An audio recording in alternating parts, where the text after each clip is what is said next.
చిన్నపిల్లలు చక్కగా రాయాలంటే, హ్యాండ్ రైటింగ్ మీద ఆసక్తి పెంచుకోవాలంటే వాళ్ళకి ఫైన్ మోటార్ స్కిల్స్ మీద పట్టు ఉండాలి. ప్రీ రైటింగ్ స్కిల్స్ అంటే ఏంటో తెలియాలి. చేతి కండరాలని చాలా సునాయాసంగా ఎడం వైపు నుంచి కుడివైపు నుంచి ఏ పిల్లలైతే చక్కగా తిప్పగలుగుతారో వాళ్ళందరూ చాలా బాగా రాస్తారు. అమెరికన్ ప్రెసిడెంట్ అబ్రహాం లింకన్కి చిన్నప్పుడు ఇసుకలో చూపుడు మీద రాయడం నేర్పించారట. శాండ్ రైటింగ్, క్లే మోల్డింగ్ చేయించండి, వాళ్ళు చాలా ఇష్టపడతారు. వాళ్ళకి తెలియకుండానే చేతి కండరాలన్నీ చాలా హాయిగా కదులుతాయి. అవే రేపటి రోజున హ్యాండ్ రైటింగ్కి చాలా చాలా ఉపయోగపడతాయి.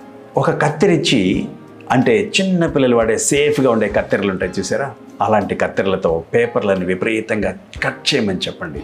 ఒక చాక్ పీస్ తీసుకుని పిచ్చి పిచ్చిగా గీతలు గీయమని చెప్పండి. ఎక్కడైనా స్టిక్కర్స్ అతికించుంటే వాటిని మెల్లగా ఒకవైపు నుంచి ఓపెన్ చేసి దాన్ని ఓపెన్ చేయమని చెప్పండి. ఆ స్టిక్కర్ అంతా ఓపెన్ చేసినప్పుడు వాళ్ళకి మంచి స్కిల్స్ డెవలప్ అవుతాయి. ఇలాంటి చిన్న చిన్న పనులను ఎంకరేజ్ చేయండి. తర్వాత రోజుల్లో వాళ్ళంతటా వాళ్ళే చేసేలాగా గమనించండి. ఎంత బ్యూటిఫుల్గా రాయడం అలవాటు అయిపోతుందో.